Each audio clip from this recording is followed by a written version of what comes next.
deine Sachen und verschwinde. Eva, ich möchte keine Geheimnisse vor dir haben. Was auch immer du wissen willst, ich werde all deine Fragen beantworten. Und es ist auch wahr, dass ich Firmengelder auf geheime Konten transferiert und dort gewaschen habe. Ja. Ich hab dich sowas von im Sack, Ansgar.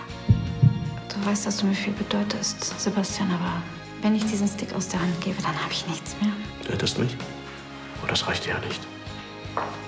Wenn du deinen Job behalten willst, dann ist jetzt was fällig. Ich kündige. Es wird Zeit für was Neues. Es gibt einen Weg aus meinem Dilemma. Du hast einen neuen Job? Ja, einen Job mit flexiblen Arbeitszeiten, eigenverantwortlich und vor allem und mega erfolgreich.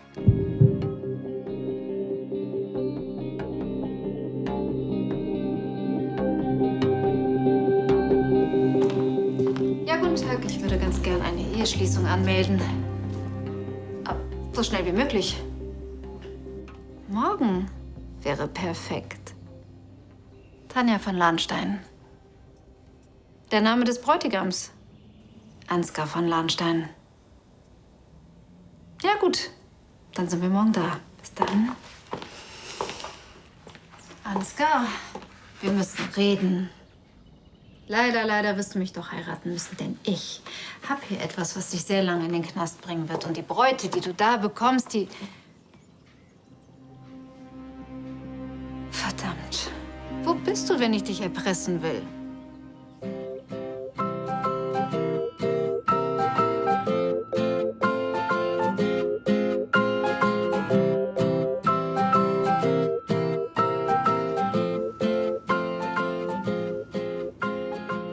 Stimmt was nicht?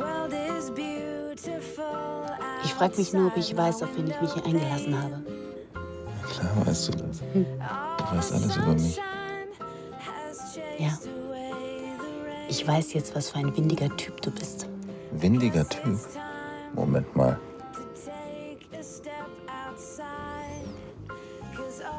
Ich will, dass unsere Kinder zu ihrem Vater aufblicken können. Unsere Kinder. Ich dachte so an 3 oder 5. Im Verhältnis 2:1 oder 3:2 für die Jungs natürlich. War da nicht was von, wir lassen uns Zeit, kein Druck? Ich dachte mir, ich leg mal alle Optionen auf den Tisch. Warum bin ich hier eingestiegen? Ich muss verrückt sein. Lass uns keine Pläne machen. Pläne können scheitern. Dann genießen wir diesen wunderschönen Moment. Bees are buzzing, birds are singing in the trees. The grass is... Wunderschönen guten Tag. Ich kenn dich. Andi Fritsche, hi. Sie wundern sich wahrscheinlich, dass ich jetzt hier bei Ihnen klingle. Also, Sie haben wirklich schöne Glasfenster hier in Ihrem Eingangsbereich. Schon mal darüber nachgedacht, was passiert, wenn die kaputt gehen? Also keine Sorge, ich habe nichts kaputt gemacht. Aber es ist nun mal Glas und sowas geht schnell zu Bruch. Und wer kommt dann meistens für den Schaden auf? Vermieter? Genau. Und deswegen ist es doch besonders gut, wenn man richtig abgesichert... Ach, das ist gar nicht Ihre Wohnung? Ich miete. Ach so. Ich dachte, Sie sind Designer und da hat man einen Haufen Kohle und kann sich so einiges leisten. Und du denkst, ich leiste mir eine Versicherung? Brauchst du eine? Nein. Okay. Tja, dann Nein, danke. vielleicht eine Berufsunfähigkeits- oder Risiko-Lebensversicherung? Mein Lieber, ich habe einen Krieg überlebt. Oh, dann nichts für ungut. Ja, ja. Aber noch mal wegen der Tür, also die ist schon ziemlich mau. Wegen Einbruchsgefahr. Woher weißt du das? Ich bin Handwerker, ich kenne mich mit sowas aus. Naja, falls du dir noch mal anders überlegst, wegen der Versicherung, Schon gut. dann gehe ich mal bei den Nachbarn klingeln.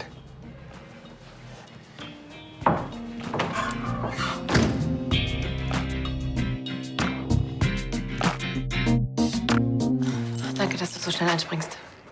Kein Problem. Und danke, dass du sie so schnell hergebracht hast. Solche Mitbewohner braucht man. Tommy schläft übrigens gerade. Ich brauche nicht so lange, dann übernehme ich wieder. Wie geht's Papa? saß die letzten 2 Stunden auf der Couch und hat sich Mamas Video angeguckt. Es wird irgendwie nicht besser. Das kann auch noch ein Weilchen dauern. Ich weiß, wie lange es bei mir gedauert hat mit Hagen. Ja, vielleicht hast du recht und ich sollte mir einfach nicht so viele Gedanken machen. Jetzt nimm dir einfach ein paar Stunden Zeit für dich. Das würde gut tun. Mal sehen, ich melde mich. Ja. Tschüss. Ciao.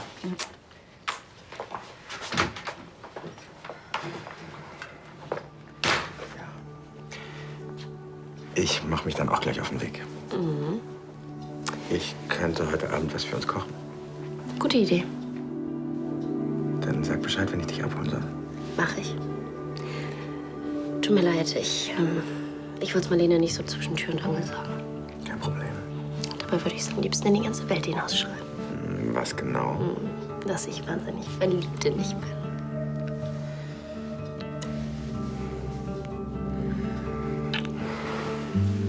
Bis später. Bis später.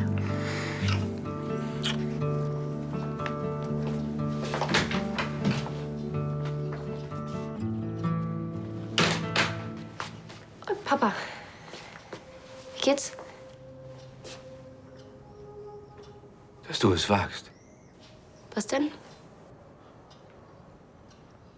Dein Mann ist gerade mal ein paar Monate tot. Du machst hier mit dem Nächsten rum?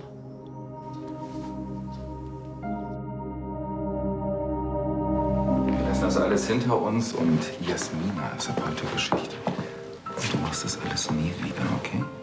Ja. Also ich weiß, mein Büro ist nicht sonderlich romantisch, aber ich habe noch ein wichtiges Gespräch zu führen. 5 Minuten, okay? The world is beautiful outside my window pane. All the sunshine has chased away the rain. I guess it's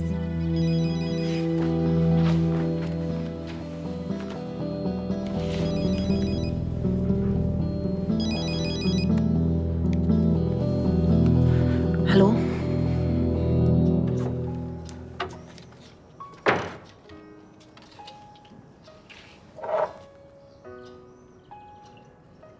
So läuft das also. Dein Traummann ist weg? Egal. Zack, der Nächste bitte.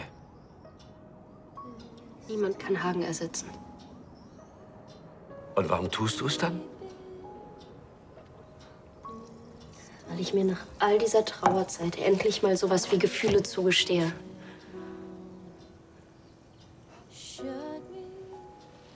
Ich hab's mir alles andere als leicht gemacht, Papa. Und glaub mir, das ist wirklich nicht das, was ich wollte. Aber dann habe ich Mamas Notizbuch gelesen. Was denn für ein Notizbuch? Damals, als Tommy im Krankenhaus lag und um sein Leben gekämpft hat, da hat sie was in ihr Notizbuch geschrieben. Das Leben ist das, was passiert, während du eifrig Pläne machst. Du musst auch mal loslassen. Ja. Und das ist jetzt deine Rechtfertigung? Ich dachte, Hagen ist die Liebe deines Lebens. Die große, wahre, einzige Liebe. Es gibt immer noch so viel, was uns verbindet. Und warum ersetzt du es dann bei der ersten Krise? Das ist keine Krise, Papa. Hagen ist tot. Ja, und dann nimmst du dir gleich den Nächsten. Was ist es denn wert, wenn es gleich ersetzt werden kann?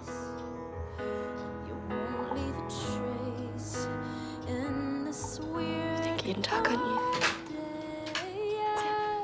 Was man nicht im Kopf hat, muss man eben in den Beinen haben. Was ist los?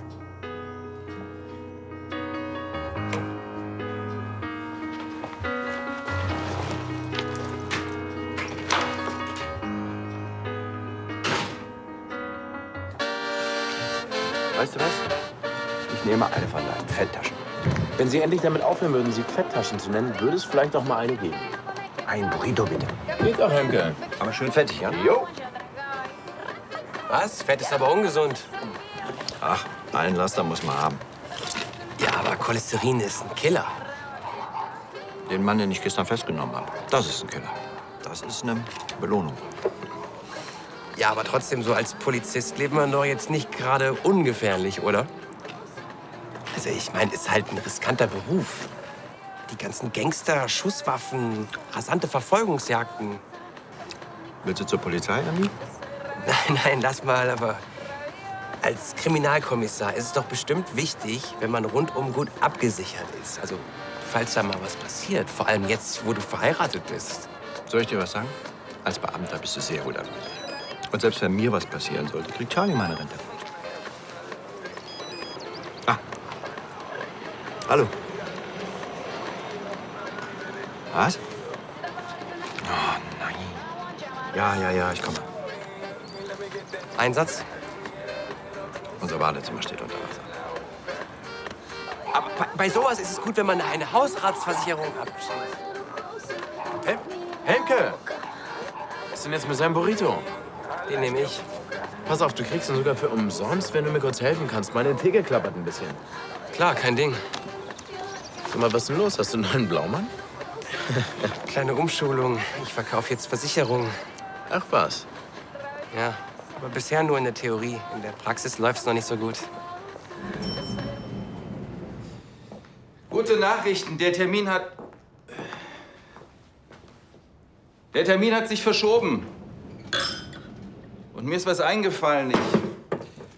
Ich kenne ein ziemlich nettes Ressort auf den Malediven. Da kann man ziemlich gut im Hier und Jetzt leben. Zumindest, wenn man genug Geld hat. Eva? Eva?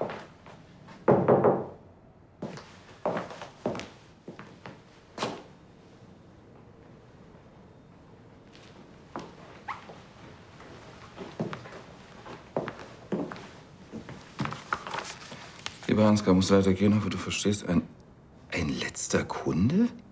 Bin ich meiner Agentur schuldig? Zwischen uns ändert sich nichts. Ich liebe dich, Eva. Das kann ja wohl...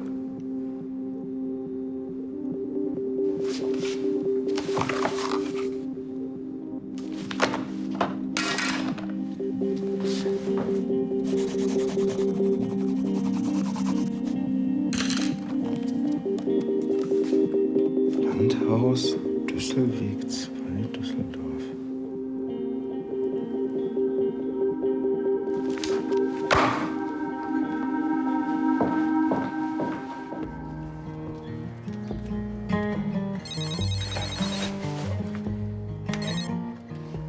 Hola, mi corazón. Soll ich dich abholen? Das Essen steht schon bereit. Tut mir leid, ich schaff's nicht. Warte nicht auf mich. Ist alles in Ordnung? Also, wenn du willst, können wir auch später essen. Du, ich glaube, das ist keine so gute Idee. Was? Ich meine, das mit uns. Es tut mir leid, ich brauche, glaube ich, erstmal Abstand. Und ein bisschen Zeit für mich. Aber, Dana... Es tut mir leid. Hallo? Hallo?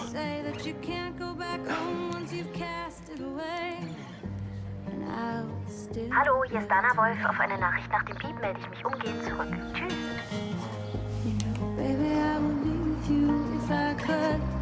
Trade my flesh for your bones. I would.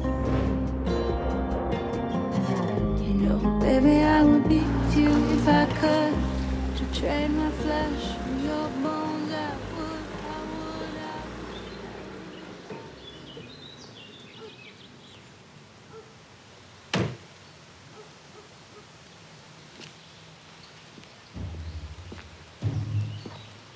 Abend.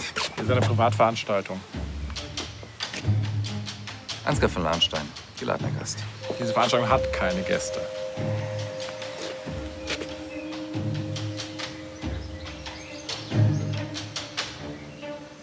Na schön, Jungs. Heute ist euer Glückstag.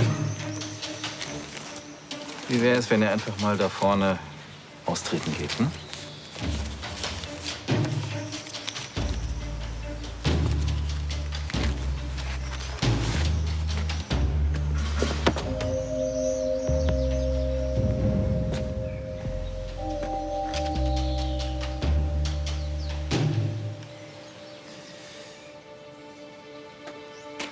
Was ist das denn?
Schätzchen, bin ich froh, dass du heute Zeit hattest. Sonst hätte ich dieses langweilige Fest auf keinen Fall ertragen. Warum buchst du nicht bei der Agentur? Du könntest 2 Mädchen zum Preis von einem haben. Ja, das stimmt. Und wenn sie den Kopf schief legen, dann fällt ihr erbsengroßes Gehirn aus dem Ohr. Außerdem, wir hatten immer die heißesten Nächte zusammen. Ich werde dich heute Abend nicht enttäuschen. Das verspreche ich dir.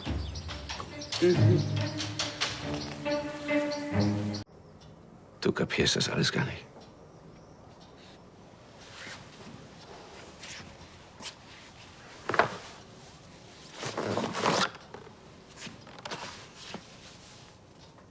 Ich stehe morgens auf und da liegt dieser beschissene Tag vor mir.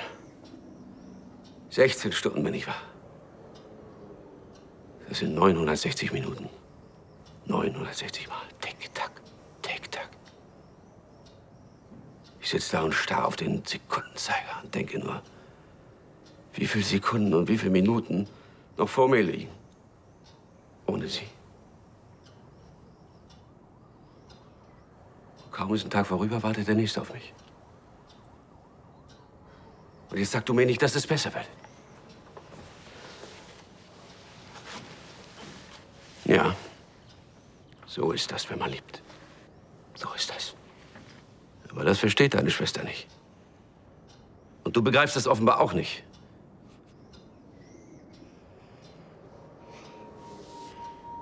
Papa, ich verstehe, dass du Mama traust. Aber es geht hier nicht nur um dich. Dana ist deine Tochter und sie hat innerhalb kürzester Zeit nicht nur ihren Mann, sondern auch ihre Mutter verloren.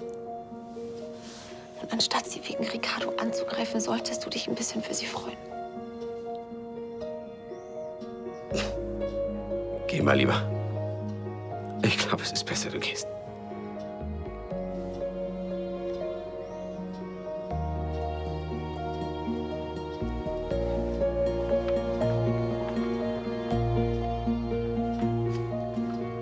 Ich bin froh, dass Mama dich so nicht sehen kann.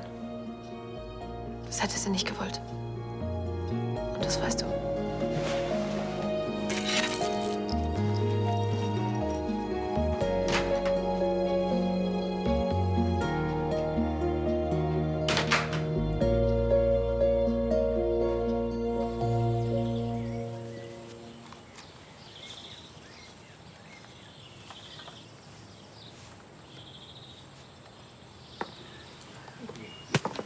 Wow, amüsierst du dich?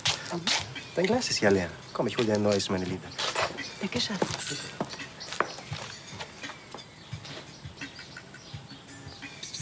Eva. Komm. Was machst du denn hier? Soll das ein Witz sein? Die Frage ist ja wohl eher, was machst du hier? Was ist überhaupt passiert? Wie siehst du denn aus? Das kann ich dir ganz genau erklären, was passiert ist. Du hast mir versprochen, dass du keine Jobs mehr annimmst. Kaum dreh ich dir den Rücken zu, bist du verschwunden. Was soll das? Ich kann dir das erklären. Ich pfeife auf deine Erklärung. Wir gehen uns zwar jetzt auf der Stelle. Jetzt warte doch mal. Du verstehst es nicht. Ich glaube, du verstehst hier was nicht. Ich bin der Mann, der dich liebt. Ich habe jede Menge Geld. Das da ist dein altes Leben. Du hast es nicht mehr nötig. Es geht dir nicht um Geld. Moment. Wie, es geht nicht um Geld? Das wird ja immer schöner. Ich erkläre dir das alles später. Der Job ist wirklich okay. Moment. Okay? Was ist denn hier okay? Der Typ befummelt dich die ganze Zeit. Für mich ist hier gar nichts okay. Das verstehst du nicht. Stavros ist ein alter Stammkunde unserer Agentur. Ein was? Ein Stammkunde? Macht dir das Spaß oder was?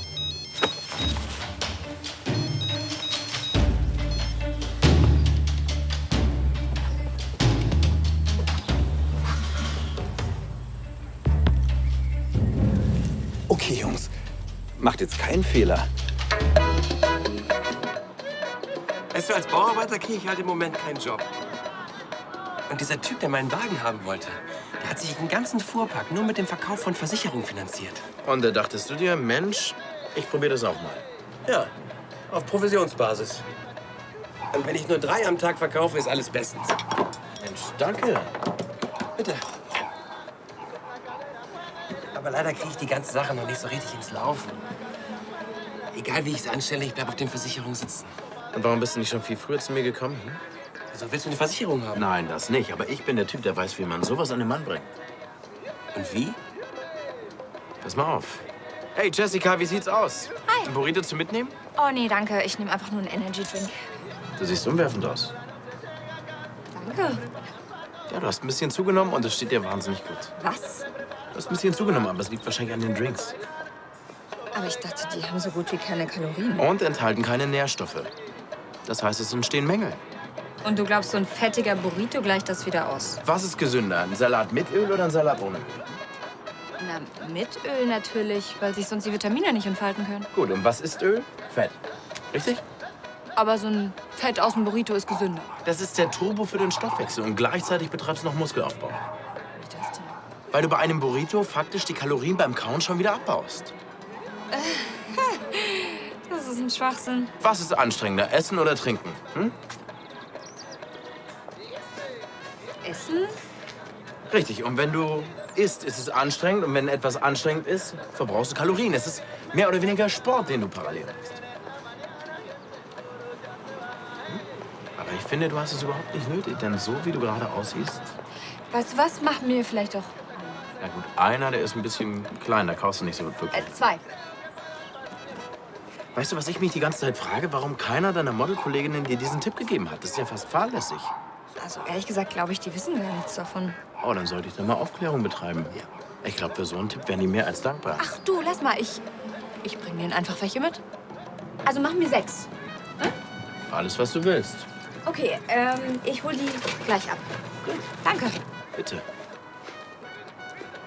Und? Alter, du hast ja voll den Stuss verkauft. Na und? So ein Burrito schadet niemandem. Und wenn du eine Sache verkaufen willst, dann musst du den Moment ausnutzen und die Schwäche des anderen erkennen. Bam. So und nicht anders funktioniert das. So, und jetzt 6 Burritos.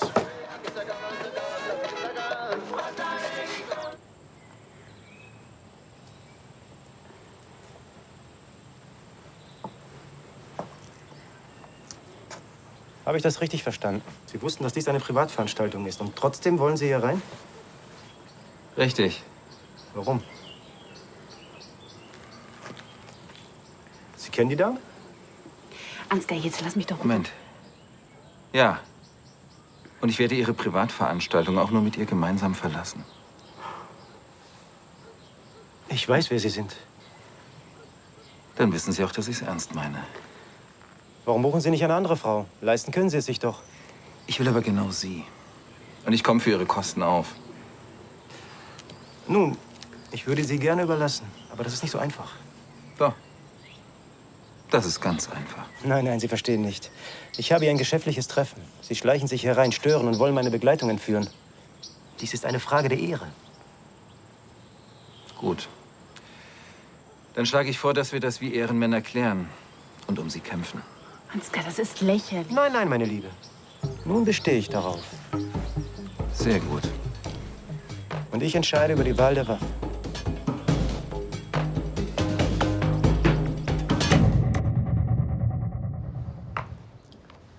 Denk doch mal drüber nach. Was ist besser? Einen Schaden kurzfristig zu beheben oder ihn langfristig so zu reparieren, dass du dir nie wieder Sorgen machen musst? Ist der Installateur? Das hoffe ich. Nein, nur Andi. Obwohl, du kommst uns wie gerufen, Andi. Hey. Unsere Waschmaschine ist kaputt gegangen. Helmke gibt alles, aber ich meine, der ist Kommissar. Du kannst uns bestimmt helfen. Vielleicht nicht akut, aber ich denke langfristig, ja? Andi, ich brauche jetzt Hilfe. Mein Luxusbad steht unter Wasser. Irgendwo muss es hier doch einen Absteller angeben. Ja. Also klar kann ich dir helfen, aber damit wäre dir vielleicht kurzfristig geholfen. Das Problem wäre damit aber nicht aus der Welt geschafft. Ach nein? Denk doch mal nach. Was ist wohl besser, einen Schaden kurzfristig zu beheben oder ihn langfristig so zu reparieren, dass du dir nie wieder Sorgen machen musst? Okay, langfristige Lösung kann ich mir auch vorstellen. Guck dir einfach den Schlauch mal an, ja? Charlie, es geht nicht um den Schlauch, sondern es geht darum, dass du gut versichert bist. Sag mal, willst du mir jetzt eine Versicherung aufschwatzen? Nein, ich will dir Ruhe und Gelassenheit geben. Und genau das gibt dir unsere Hausratsversicherung HV+. Schau dich an, du bist total durch den Wind. Weißt du nicht, warum? Weil mein Bad unter Wasser steht? Nein, weil du jetzt schon daran denkst, was alles auf dich zukommen wird. Die Miete für den Bautrockner, dann die Löhne für die Handwerker. Eventuell musst du neue Fliesen haben, neue Badmöbel. Oh, daran habe ich noch gar nicht gedacht. Ja. Und das musst du auch nicht. Denn die HV Plus deckt alle Kosten, die durch den Schaden entstehen. Auch für die Handwerker. Und die sind nicht gerade billig. Ich komme ja aus der Branche. Charlie, ich will dir doch keinen Mist aufschwatzen. Nein, nein, das weiß ich. Ich habe ja auch alles schon im Grunde vorbereitet. Alles, was du machen musst, ist hier die Summe eintragen für die Versicherung. Und einmal hier, hier und hier unterschreiben. Du weißt doch bestimmt, wo dieser Abstellhahn ist. Ja, ich schaue es mir gerne mal an. Gut. Und du liest dir das in Ruhe noch mal durch. Ja, ja, mach ich.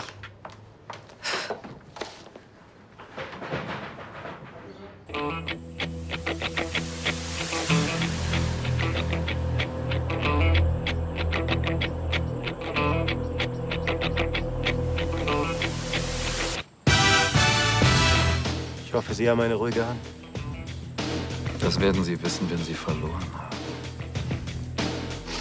Ich habe noch nie verloren. Und ich beginne. Ehrlich gesagt, ich hatte mir unter Tragen wir es wie Männer aus was anderes vorgestellt. Männer sind Spieler. Was ist also ehrbarer als ein Spiel unter Männern? Und dieses ist das ehrbarste Spiel. Sie sind dazu.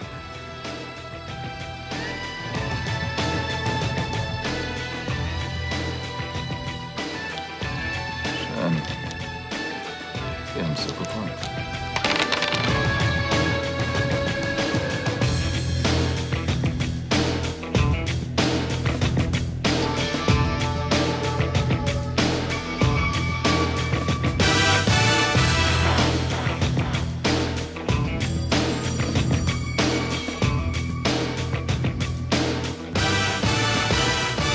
Leider hat es für Sie heute nicht gereicht.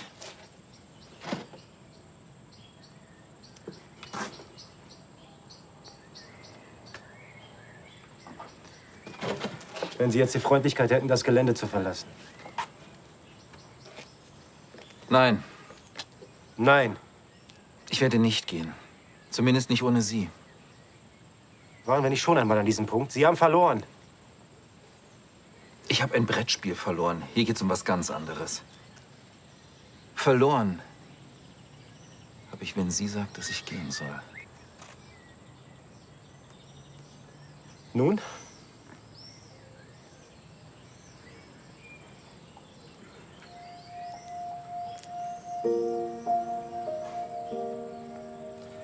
Die Liebe ist stärker als wir. Sie ist stärker als alles. Kein Mann sollte sich gegen die Liebe stellen. Danke. Moment. Sie haben das Spiel verloren. Spielschulden sind Ehrenschulden. Was wollen Sie? Mir gefällt Ihr Wagen.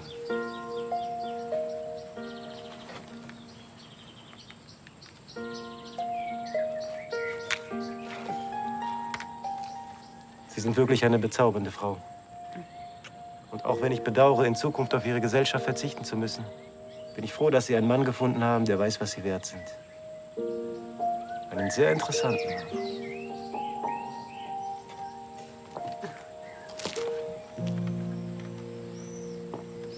Was war das denn? Stavros steht auf Männer. Er bucht weibliche Begleitung lediglich für Geschäftstermine.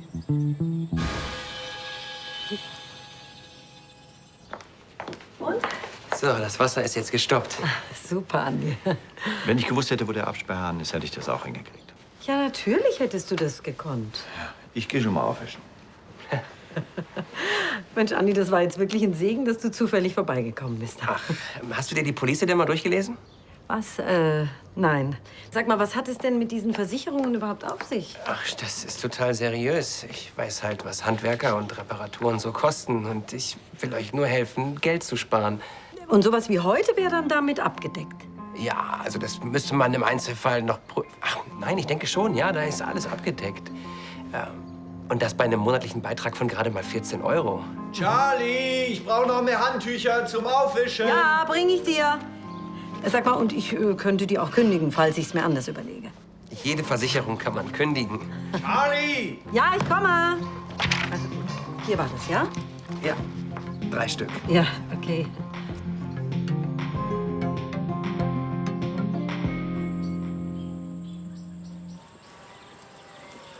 Wenn ja auch keinem anders er schwul ist. Ja, genau deswegen habe ich doch den Job überhaupt angenommen. Der Typ hat dir ständig auf den Arsch geguckt. Ich dachte, da geht's um Sex. Ich wollte es dir ja sagen, aber du hast ja nicht zugehört. Mann, jetzt warte doch mal. So wie du dich für mich heute eingesetzt hast, das hat noch nie ein Mann für mich gemacht. Danke.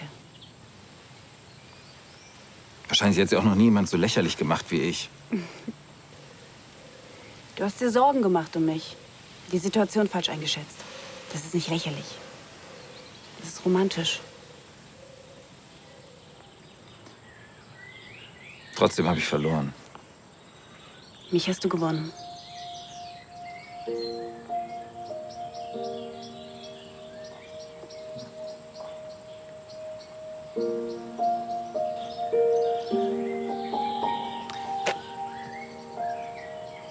Versprichst du mir, dass es dein letzter Auftrag war? Wenn du Geld brauchst, kommst du zu mir. Egal wie viel du brauchst, du kommst zu mir, okay? Ich muss mich wohl erst an den Gedanken gewöhnen, dass ich nicht mehr alleine bin.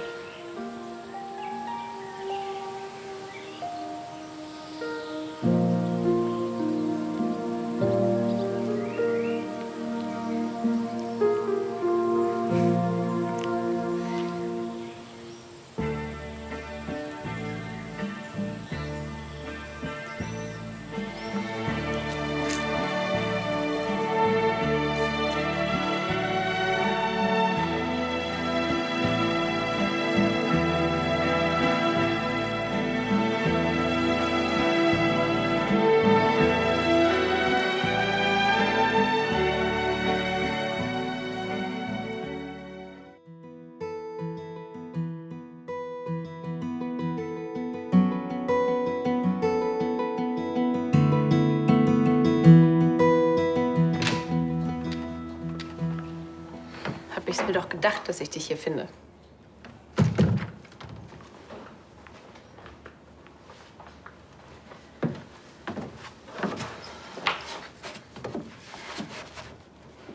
Papa hat mir erzählt, was er dir in den Kopf geworfen hat. Und das ist wirklich nicht fair. Stimmt's, dass Ricardo und du, dass ihr zusammen seid? Nee. Du darfst dir das, was Papa gesagt hat, nicht so zu Herzen nehmen. Was, wenn er recht hat? Langsam kommt es mir auch so vor, als würde ich alles, was mich mit Hagen irgendwie mal verbunden hat, einfach verraten. Ach, Quatsch. Das ist doch Blödsinn.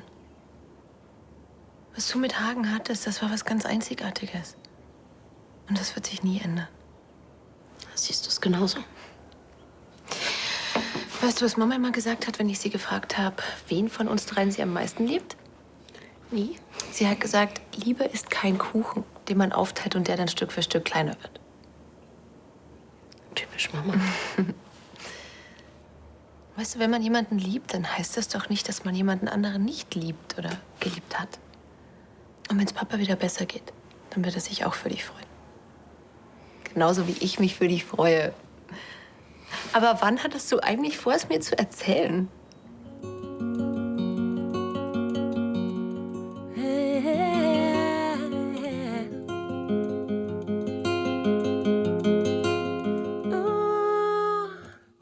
I'm going out of my door. It's like an adventure, jungle, rich and poor, young and old. I tried to be nice and friendly, strong and lovely, hard and soft. Don't freak out, no matter whatever happens. I smile about arrogance, stand up for my word, and always remember, don't try to fight against stupidity. I smile about arrogance, stand up for my word, and always remember, don't try to fight against stupidity. And smile if you can. Try it again, I know that you can. Smile.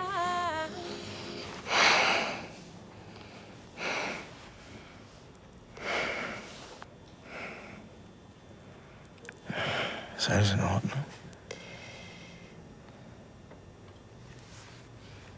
Ist alles gut.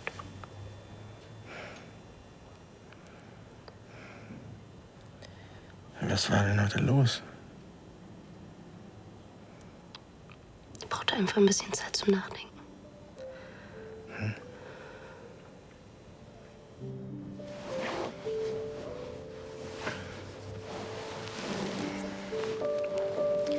Halt mich einfach nur fest, okay?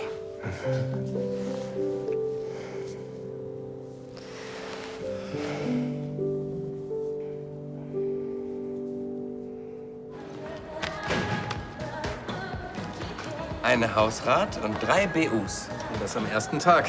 Gratulation. Muss halt wissen, wie. Ja, wenn man vom Meister lernt. Hey, wem hast du die Dinger angedreht? Charlie hat die Hausrat, Jessica und ihre Freundinnen die BUs. Das heißt, du verkaufst deine Versicherung nur an Freunde? Cola? Jo. Warum denn nicht? Du verkaufst deine Burritos doch auch an Leute, die du kennst. Ja, aber Burritos tun keinem weh und vor allem können die ja nicht finanziell ruinieren. Komm schon, du hast den Leuten erzählt, deine Burritos machen schlank.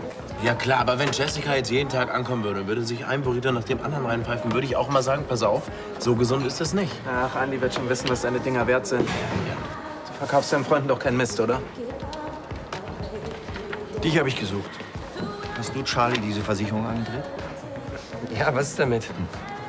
Ich habe mir das gerade mal durchgelesen. Ein Selbstbehalt von 2.000 €? Und dann die ganzen Einschränkungen, wo die Versicherung gar nicht bezahlt? Wie zum Beispiel einen Wasserschaden durch ein defektes Gerät? Charlie hat unterschrieben. Ja, weil sie mit ihrem Kopf bei ihrem Bad war, das unter Wasser stand. Und weil sie dir vertraut hat, mein Lieber, was offensichtlich ein Fehler war. Andi, sie hat sich auf dich verlassen, weil sie dachte, du bist ein Freund.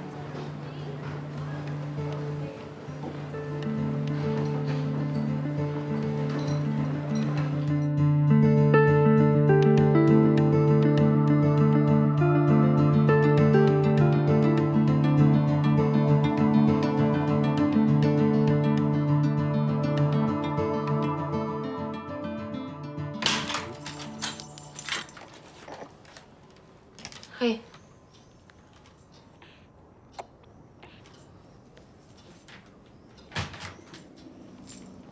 Bist du allein gekommen? Ja. Dann bist du also zur Vernunft gekommen, was diesen Dr. Mendes angeht. Ja, das bin ich. Ich habe lange darüber nachgedacht, was du gesagt hast. Und ich verstehe jetzt auch, warum du es gesagt hast. Dann ist ja gut. Mama war deine große Liebe. Und Hagen war meine.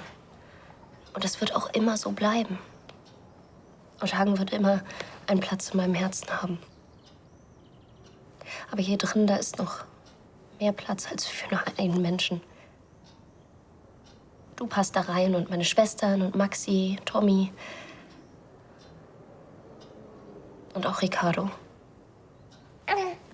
Ich weiß nicht, wo das mit uns beiden hinführen wird. Das kann man doch nie so genau sagen.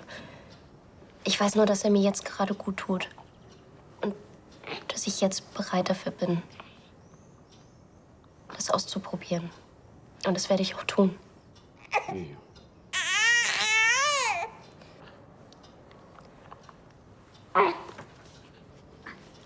Hier, das ist Mamas Notizbuch. Vielleicht verstehst du mich ja besser, wenn du darin liest. Das ist meine Entscheidung, Papa. Es tut mir leid, wenn du damit nicht klarkommst.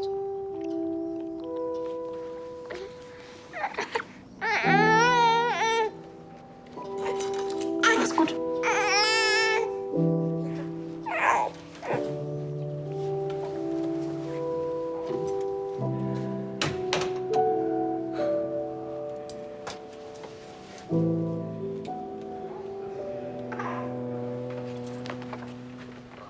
Hallo, Andi.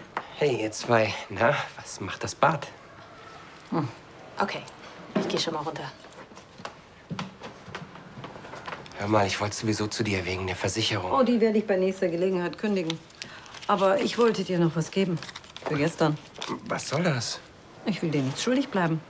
Ach, so ein Unsinn. Das war ein freundschaftlicher Dienst. Und außerdem... Oh Mann, Charlie, warte doch mal. Vergiss den Vertrag. Ich wollte halt gut sein in dem Job.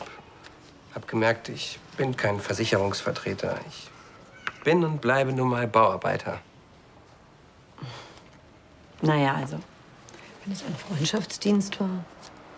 Naja, aber andererseits ist mir ja auch ein Vertrag durch die Lappen gegangen. Na schön, Kaffeesaft, Croissants. Ich sitze tatsächlich nur auf dem Geschäftsführerposten, weil ich die anderen Familienmitglieder gegeneinander ausgespielt habe, einen nach dem anderen. Nicht immer mit ganz legalen Mitteln. Und es ist auch wahr, dass ich Firmengelder auf geheime Konten transferiert und dort gewaschen habe. Rein juristisch könnte man sagen, dass ich das Geld veruntreut habe. Na? Habe ich jetzt deine Aufmerksamkeit? Woher hast du das? Es gibt Wanzen, es gibt Handtaschen. Du kennst das ja. Dein vertrauliches Gespräch mit Fräulein Baumann war nicht ganz so vertraulich, wie du dachtest.